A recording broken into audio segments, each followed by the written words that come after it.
अस्सलाम वालेकुम dear students, welcome to lecture number 8। Dear students, previous class के अंदर हमने डेटाबेस के मॉडल्स को डिटेल में डिस्कस किया था। आज हम पढ़ने जा रहे हैं what is database management system, यानी DBMS। What is database management system, discuss it's objective. DBMS या डेटाबेस मैनेजमेंट सिस्टम क्या होता है? A collection of programs that are used to create, maintain and access database is called database management system या DBMS।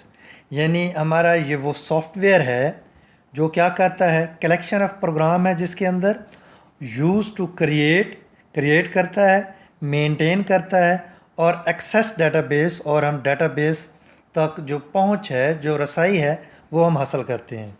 तो इसका मतलब है ये एक ऐसा सॉफ्टवेयर है या टूल है जो कि डेटाबेस बनाता भी है और डेटाबेस के अंदर जो रिकॉर्ड मेंटेन किया जाता है, यानी जिसके अंदर हम डिफरेंट ऑपरेशन परफॉर्म करते हैं, डाटा को ऐड करना है, डिलीट करना है, अपडेट करना है, सर्च करना है, तो ये सारे के सारे ऑपरेशन जो हैं ये हम DBMS के ज़रिए से करते हैं।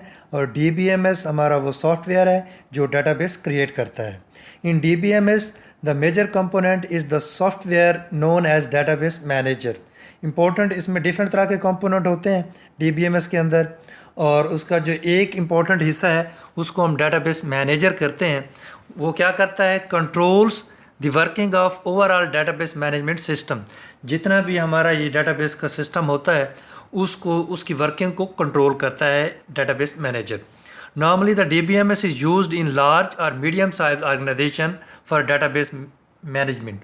अब जितनी भी ये कंपनीज़ हैं, ऑर्गेनाइजेशंस हैं या डिपार्टमेंट हैं, वो ये DBMS यूज़ करते हैं, ये सॉफ्टवेयर यूज़ करते हैं, जिसके ज़रिए से वो अपनी कंपनी का, ऑर्गेनाइजेशन का, डिपार्टमेंट का, कॉलेज है या यूनिवर्सिटी है, वो DBMS के ज़रिए से डाटा मेंटेन कर रहे होते हैं। उसमें बड़ी कंपनीज़ भी हो सकती हैं और मीडियम साइज़ ऑर्गेनाइजेशन भी हो सकती हैं।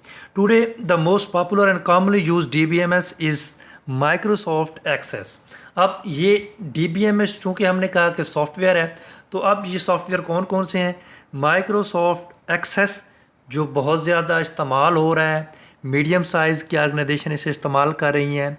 इसी तरह और भी काफ़ी सारे सॉफ्टवेयर हैं DBMS के, SQL सर्वर है, ओरेकल है, MySQL है, ये सारे के सारे DBMS के सॉफ्टवेयर हैं। तो ज़्यादातर बिगनर लेवल के ऊपर माइक्रोसॉफ्ट एक्सेस का जो DBMS है वो ज़्यादा पॉपुलर है और ज़्यादा कॉमनली इस्तेमाल किया जाता है। आइए आप देखते हैं ऑब्जेक्टिव ऑफ DBMS कि DBMS के मकासद क्या हैं, वो कौन कौन से बेनिफिट दे रहा है जो हम डेटाबेस का सिस्टम बनाते हैं। तो इसमें सबसे मेन चीज़ है शेयरएबिलिटी, कि इसके अंदर शेयरएबिलिटी क्या होती है? Shareability means sharing of information among many users और पीपल। अब इसके अंदर जो भी इंफॉर्मेशन हम स्टोर कर रहे हैं, जो भी रिकॉर्ड हम सेव कर रहे हैं, उस रिकॉर्ड को, उन रिकॉर्ड्स को या इन्फॉर्मेशन को हम डिफरेंट यूज़र्स या पीपल के दरमियान शेयर कर सकते हैं। और ये इसका बहुत बड़ा एडवांटेज है, जबकि फ़ाइल सिस्टम के अंदर शेयरएबिलिटी नहीं थी ऐसी। Inability to share data information is the fundamental objective of DBMS। और ये इसका बुनियादी मकसद है कि डाटा को और इन्फॉर्मेशन को शेयर करना। The information can be stored in एक सेंट्रल प्लेस। अब नॉर्मली जो डाटाबेस बनाई जाती है तो उसका डाटा एक जगह पर रखा जाता है, उसको हम सेंट्रल प्लेस का नाम देते हैं। Different user can share the data from different location. अब डाटा एक जगह पड़ा हुआ है, एक मेन वेबसाइट है कंपनी की, लेट्स सपोज वो इस्लामाबाद में है और उसकी सब branches Lahore, Karachi, Peshawar, different cities में है। तो मेन जो सिटी है या जो मेन उनकी डेटाबेस है, वहाँ पे सेंट्रली डाटा सारे का सारा स्टोर है और बाकी सिटीज़ वाले उसी जो मेन डेटाबेस है उसको एक्सेस कर रहे हैं कम्युनिकेशन लिंक्स के थ्रू। तो इस वजह से सेंट्रली प्लेस होता है डाटा डेटाबेस के अंदर। दूसरी चीज़ है अवेलेबिलिटी, ये इसका ऑब्जेक्टिव है। Means that the user must be able to access data and DBMS easily. यानी उसे आसानी होनी चाहिए कि वो डेटाबेस को और DBMS को आसानी से एक्सेस कर सके, उसे गेट कर सके। Data should be available when it is needed. और जब भी किसी पर्सन को डाटा चाहिए हो तो वो उसे ईज़िली अवेलेबल भी होना चाहिए।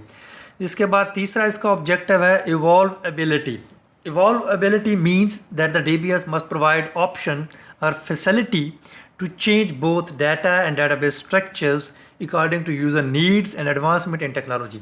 अब अगर एक दफ़ा database बन गई है तो evolvability ये हमें बताती है DBMS की कि हम बाद में डेटाबेस के अंदर उसका डाटा और उसका जो डेटाबेस का स्ट्रक्चर है वो चेंज कर सकते हैं, जबकि फ़ाइल सिस्टम के अंदर हम डेटाबेस का स्ट्रक्चर और डाटा को चेंज नहीं कर सकते थे। तो ये हम बाद में भी, यानी अगर हमने एक डेटाबेस बना लिया है और 6 माह बाद हमें कुछ चेंजिंग करनी है तो इवॉल्वेबिलिटी यही कहती है कि हम चेंजिंग कर सकते हैं। चौथा बेनिफिट है database integrity.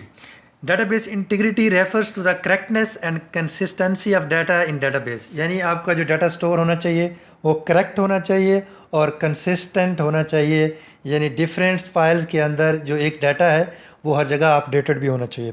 In DBMS environment data is shared among multiple users. हम नॉर्मली हमें पता है कि DBMS इन्वायरमेंट के अंदर जो डाटा है वो मुख्तलिफ लोगों के दरमियान शेयर किया जाता है। There must be some consistency rules. अब चूँकि डाटा डिफरेंट लोगों को शेयर हो रहा है तो अब डाटा इंटर करना है, ऐड डिलीट अपडेट करना है डेटाबेस के अंदर, तो हमारे पास कुछ रूल्स होने चाहिए डाटा एंटर करने के लिए, ऐड अपडेट डिलीट करने के लिए, ताकि जितने लोग भी उस डेटाबेस को इस्तेमाल कर रहे हैं जब वो डाटा एंटर करने लगें तो वो रूल सब के लिए एक जैसे होने चाहिए और कोई डिफरेंट रूल से हट के डाटा एंटर ना कर सके।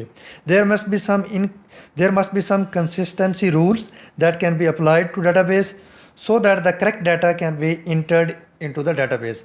अब चूँकि डिफरेंट लोग डेटाबेस को इस्तेमाल कर रहे हैं, जब वो रूल फॉलो करेंगे तो फिर करेक्ट डाटा जो है उसके अंदर वो ऐड होगा, एंटर होगा और वो कंसिस्टेंसी रूल्स की वजह से होगा।